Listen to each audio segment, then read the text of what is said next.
오늘부터 우리가 함께 통독하게 되실 고린도후서는 총 13장으로 구성되어 있습니다. 바울은 험난한 고생을 겪으면서도 고린도 교회에 복음을 전하고 섬겨왔습니다. 그런데 고린도 교회는 복음의 진리 위에 반듯하게 서 있지 못하고 갈팡질팡한 모습을 보였습니다. 그러한 고린도 교회를 위해 바울은 정성어린 편지 사역을 통하여 고린도 교회를 진리 위에 세우고자 했습니다. 그런데 디모데가 가지고 간 바울의 편지, 즉 고린도 전서를 교인들이 읽고 난 후 이 편지로 인해 오히려 역효과가 난 분파도 있었습니다. 바울을 따르던 분파는 바울이 보내온 해결 방식이 옳다고 수용했겠지만 일부 고린도 교인들은 바울을 비난하며 바울의 사도됨을 의심하는 등 책임없는 이야기들을 쏟아놓았던 것입니다. 앞서 고린도전서를 써보내고 고린도 교회 내에 여러 문제들에 대한 해결의 실마리가 생기기를 기대하고 있었던 바울은 뜻밖에도 기대에 못 미치는 반응이 나타나자 몹시 실망스러웠습니다. 그들이 편지를 받고도 반성하기보다는 반대의 반응을 보이자 안타깝고 화도 났습니다. 그래서 다시 한번 쓴 편지가 고린도 후서입니다. 특별히 오늘 우리가 함께 통독하게 되실 고린도 후서 1장에서 4장의 내용은 이러합니다. 바울은 먼저 고린도 교회로 인해 그동안 걱정하고 근심하였으나 끝내는 하나님께 대한 감사로 충만해진 자신을 돌아보며 환난 중에 위로하시는 하나님을 찬양합니다. 그리고 자신이 직접 고린도 교회를 방문하여 교회의 여러 문제를 해결하는 데 도움을 주고 싶은 마음이 간절하였으나 그 계획이 뜻대로 되지 않았던 이유 중 하나가 아시아에서 당한 고난 때문이었다고 말합니다. 이어지는 3장은 한편 바울이 사역하던 시대에 어떤 이들은 추천서를 가지고 다녔나 봅니다. 그러나 바울은 자신에게는 가장 확실한 추천서가 있다고 말하며 그 추천서는 바로 하나님께서 주신 성령의 추천서라고 말합니다. 그는 고린도 교인들이 바로 그가 전한 복음으로 말미암아 나타난 그리스도의 편지로서 자신이 하나님의 종이라는 사실에 대한 증거라고 고백합니다. 이처럼 자신을 귀하신 보배 예수 그리스도를 가진 질그릇 같은 존재라고 여기며 하나님과 성도 앞에 스스로를 낮추는 바울을 통해 고린도 교회는 진리 안에서 든든히 세워져 갈 수 있었습니다. 이러한 내용들을 기억하셔서 통독에 도움이 되시기를 바랍니다. 고린도후서 1장.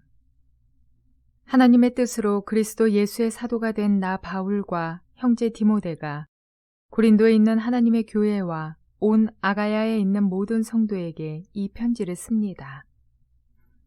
우리 아버지 하나님과 주 예수 그리스도께서 내려주시는 은혜와 평화가 여러분에게 있기를 빕니다. 우리 주 예수 그리스도의 아버지이신 하나님을 찬양합시다. 그는 자비로우신 아버지시요 온갖 위로를 주시는 하나님이시요 온갖 환난 가운데서 우리를 위로하여 주시는 분이십니다. 따라서 우리가 하나님께 받는 그 위로로 우리도 온갖 환난을 당하는 사람들을 위로할 수 있습니다. 그리스도의 고난이 우리에게 넘치는 것과 같이 그리스도로 말미암아 우리의 위로도 또한 넘칩니다. 우리가 환난을 당하는 것도 여러분이 위로와 구원을 받게 하려는 것이며 우리가 위로를 받는 것도 여러분이 위로를 받게 하려는 것입니다. 여러분은 이 위로로 우리가 당하는 것과 똑같은 고난을 견디어냅니다. 우리가 여러분에게 거는 희망은 든든합니다. 여러분이 고난에 동참하는 것과 같이 위로에 동참하고 있음을 우리는 알고 있습니다. 형제자매 여러분, 우리가 아시아에서 당한 환난을 여러분이 알기를 바랍니다. 우리는 힘에 겹게 너무 짓눌려서 마침내 살 희망마저 잃을 지경에 이르렀습니다. 우리는 이미 죽음을 선고받은 몸이라고 느꼈습니다. 그렇게 된 것은 우리 자신을 의지하지 않고 죽은 사람을 살리시는 하나님을 의지하게 하기 위함이었습니다. 하나님께서는 이렇게 위험한 죽음의 고비에서 우리를 건져주셨고 지금도 건져주십니다. 또 앞으로도 건져주시리라는 희망을 우리는 하나님께 두었습니다. 여러분도 기도로 우리에게 협력하여 주십시오. 많은 사람의 기도로 우리가 받게 된 은총을 두고 많은 사람이 우리 때문에 하나님께 감사를 드리게 될 것입니다. 우리의 자랑거리는 우리의 양심이 또한 증언하는 것이기도 합니다. 그것은 곧 우리가 세상에서 처신할 때에, 특히 여러분을 상대로 처신할 때에 하나님께서 주신 순박함과 진실함으로 행하고 세상의 지혜로 행하지 않고 하나님의 은혜로 행하였다는 사실입니다. 우리는 지금 여러분이 읽고 이해할 수 있는 것만을 써서 보냅니다. 나는 여러분이 그것을 완전히 이해하기를 바랍니다. 여러분이 우리를 이미 부분적으로는 이해했습니다마는 우리 주 예수의 날에는 여러분이 우리의 자랑거리이듯이 우리가 여러분의 자랑거리가 될 것입니다. 이러한 확신이 있으므로 먼저 나는 여러분에게로 가기로 마음을 먹었습니다. 그것은 여러분으로 하여금 2번 다시 은혜를 받게 하려는 것이었습니다. 나는 여러분에게 들러서 마케도니아로 갔다가 마케도니아에서 다시 여러분에게로 와서 여러분의 도움을 받아서 유대로 갈 작정이었습니다. 내가 이런 계획을 세운 것이 변덕스러운 일이었겠습니까? 또는 내가 육신의 생각으로 계획을 세우기를 아니요, 아니요 하려는 속셈이면서도 예 하고 계획을 세우는 것이겠습니까? 하나님께서는 신실하십니다. 따라서 우리가 여러분에게 하는 말은 예 하면서 동시에 아니요 하는 것은 아닙니다. 나와 실루아노와 디모데가 여러분에게 선포한 하나님의 아들 예수 그리스도께서는 예도 되셨다가 동시에 아니오도 되신 분이 아니었습니다. 그리스도 안에는 예만 있을 뿐입니다. 하나님의 모든 약속은 그리스도 안에서 예가 됩니다. 그러므로 그리스도로 말미암아 우리는 아멘 하면서 하나님께 영광을 돌리는 것입니다. 우리를 여러분과 함께 그리스도 안에 튼튼히 서게 하시고 또 우리에게 사명을 맡기신 분은 하나님이십니다. 하나님께서는 또한 우리를 자기의 것이라는 표로 인을 치시고 그 보증으로 우리 마음에 성령을 주셨습니다. 내 목숨을 걸고서 나는 하나님을 증인으로 모시렵니다. 내가 아직 고린도에 가지 않은 것은 여러분을 아끼기 때문입니다. 우리는 여러분의 믿음을 지배하려는 것이 아닙니다. 우리는 여러분이 기쁨을 누리게 하려고 함께 일하는 일꾼일 따름입니다. 여러분은 이미 믿음에 튼튼히 서 있습니다. 고린도후서 2장. 여러분에게 또다시 아픔을 주지 않아야 하겠기에 나는 여러분에게로 가지 않기로 결심하였습니다. 내가 여러분을 마음 아프게 하더라도 나를 기쁘게 해줄 사람은 내가 마음 아프게 하는 그 사람밖에 누가 있겠습니까? 내가 이런 편지를 쓴 것은 내가 거기에 갔을 때에 나를 기쁘게 해야 할 바로 그 사람들에게서 내가 마음 아픈 일을 당하는 일이 없도록 하려는 것이었습니다. 나의 기쁨이 여러분 모두의 기쁨임을 여러분 모두를 두고 나는 확신하였습니다. 나는 몹시 괴로워하며 걱정하는 마음으로 많은 눈물을 흘리면서 여러분에게 그 편지를 썼습니다. 그러나 그것은 여러분을 마음 아프게 하려고 한 것이 아니라 여러분을 내가 얼마나 극진히 사랑하고 있는지를 알려주려고 한 것이었습니다. 누가 마음을 아프게 하였다면 실은 나를 마음 아프게 한 것이 아니라 과장하지 않고 말해서 어느 정도는 여러분 모두를 마음 아프게 한 것이라 하겠습니다. 여러분 대다수는 그러한 사람에게 이미 충분한 벌을 내렸습니다. 그러니 여러분은 도리어 그를 용서해주고 위로해 주어야 합니다. 그 사람이 지나친 슬픔에 짓눌리는 일이 없도록 해야 합니다. 그러므로 나는 여러분이 그에게 사랑을 나타내어 보이기를 권합니다. 내가 그 편지를 쓴 것은 여러분이 모든 일에 순종하는지를 시험하여 알아보려는 것이었습니다. 여러분이 누구에게 무엇을 용서해 주면 나도 용서해 줍니다. 내가 용서한 경우가 있다면 그것은 그리스도 앞에서 여러분을 위하여 용서한 것입니다. 그렇게 하여 우리가 사탄에게 속아 넘어가지 않으려 하였습니다. 우리는 사탄의 속셈을 모르는 것이 아닙니다. 내가 그리스도의 복음을 전하려고 드로아에 갔을 때에 주님께서 내게 거기에서 일할 수 있는 길을 열어주셨습니다. 그러나 나는 내 형제 디도를 만나지 못하여 마음이 편하지 않아서 그들과 작별하고 마케도니아로 갔습니다. 그러나 그리스도의 개선 행렬에 언제나 우리를 참가시키려고 그리스도를 아는 지식의 향기를 어디에서나 우리를 통하여 풍기게 하시는 하나님께 감사를 드립니다. 우리는 구원을 얻는 사람들 가운데서나 멸망을 당하는 사람들 가운데서나 하나님께 바치는 그리스도의 향기입니다. 그러나 멸망을 당하는 사람들에게는 죽음에 이르게 하는 죽음의 냄새가 나고 구원을 얻는 사람들에게는 생명에 이르게 하는 생명의 향기가 됩니다. 이런 일을 누가 감당할 수 있겠습니까?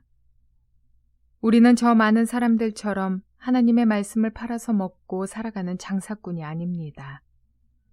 우리는 하나님께서 보내신 일꾼답게 진실한 마음으로 일하는 사람들입니다. 우리는 하나님이 보시는 앞에서 그리스도 안에서 말하는 것입니다. 고린도후서 3장. 우리가 이렇게 말하는 것이 우리 자신을 치켜 올리는 말을 늘어놓는 것입니까? 아니면 어떤 사람들처럼 우리가 여러분에게 보일 추천장이나 여러분이 주는 추천장을 필요로 하는 사람들이겠습니까? 여러분이야말로 우리를 청구하여 주는 추천장입니다. 그것은 우리 마음에 적혀 있습니다. 모든 사람이 그것을 알고 읽습니다. 여러분은 분명히 그리스도께서 쓰신 편지입니다. 우리는 그것을 작성하는 데에 봉사하였습니다. 그것은 먹물로 쓴 것이 아니라 살아계신 하나님의 영으로 쓴 것이요 돌판에 쓴 것이 아니라 가슴판에 쓴 것입니다. 우리는 그리스도로 말미암아 하나님께 확신을 가지고 있으므로 이런 말을 합니다. 우리가 이런 일을 할 수 있는 자격이 우리에게서 났다고 생각하지 않습니다. 우리의 자격은 하나님에게서 납니다. 하나님께서 우리에게 새 언약의 일꾼이 되는 자격을 주셨습니다. 이 새 언약은 문자로 된 것이 아니라 영으로 된 것입니다. 문자는 사람을 죽이고 영은 사람을 살립니다. 돌판에다 문자로 새긴 율법을 선포할 때에도 광채가 났습니다. 그래서 이스라엘 자손들은 모세의 얼굴에 나타난 그 광채 때문에 비록 곧 사라질 것이었지만 그의 얼굴을 똑바로 쳐다볼 수 없었습니다. 죽음에 이르게 하는 직분에도 이러한 영광이 따랐는데 하물며 영의 직분에는 더욱더 영광이 넘치지 않겠습니까? 유죄를 선고하는 직분에도 영광이 있었으면 의를 베푸는 직분은 더욱더 영광이 넘칠 것입니다. 참으로 이런 점에서 지금까지 영광으로 빛났던 것이 이제 훨씬 더 빛나는 영광이 나타났기 때문에 그 빛을 잃게 되었다고 하겠습니다. 잠시 있다가 사라져버릴 것도 생길 때에 영광을 입었으니 길이 남을 것은 더욱 영광 속에 있을 것입니다. 우리는 이런 소망을 가지고 있으므로 아주 대담하게 처신합니다.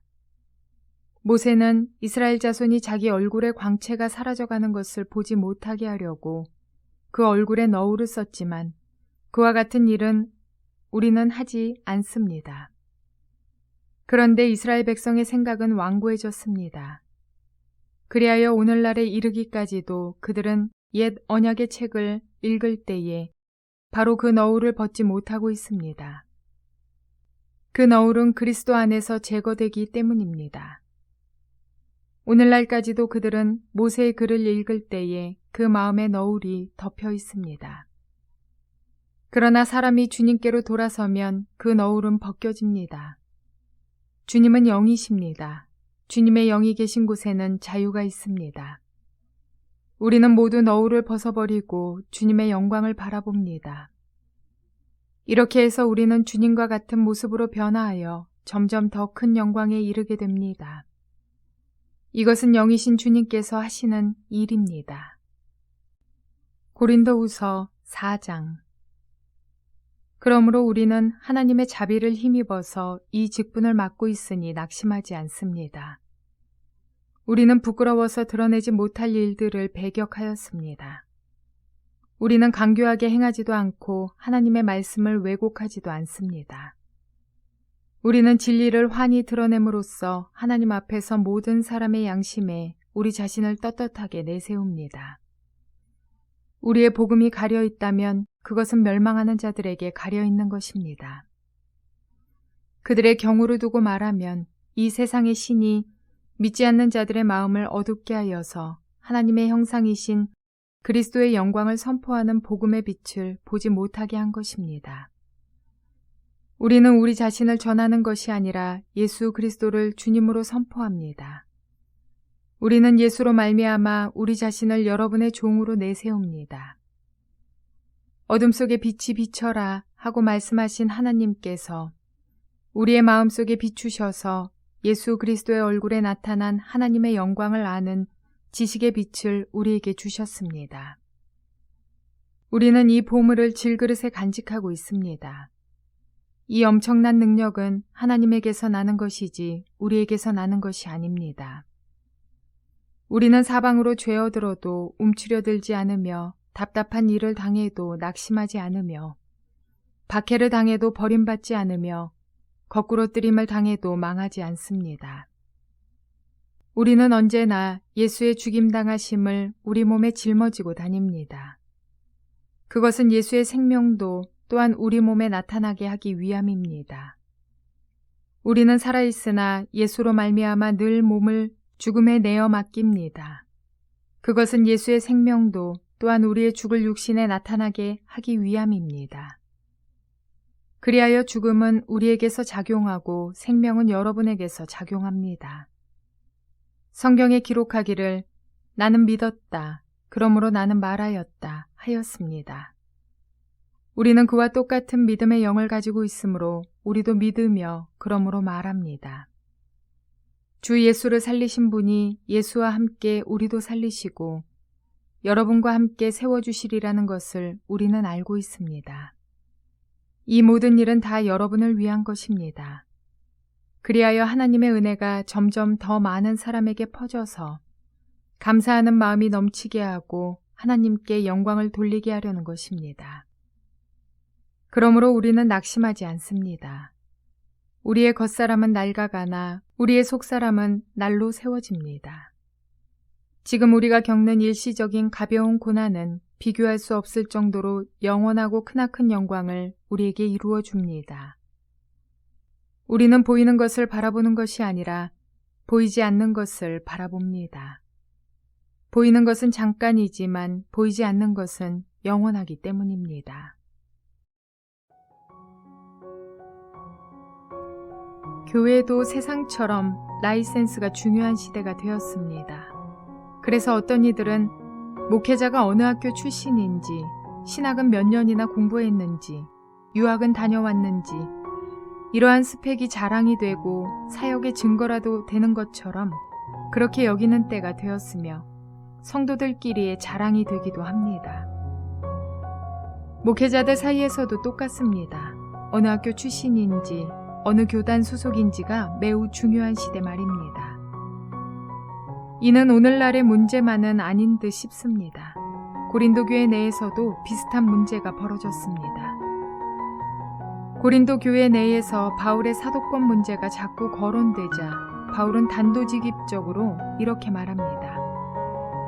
그가 또한 우리를 새 언약의 일꾼 되기에 만족하게 하셨으니 라고 말하며 자신의 사도 자격은 하나님께서 자신을 복음의 일꾼으로 삼은 데에 있음을 분명히 말합니다.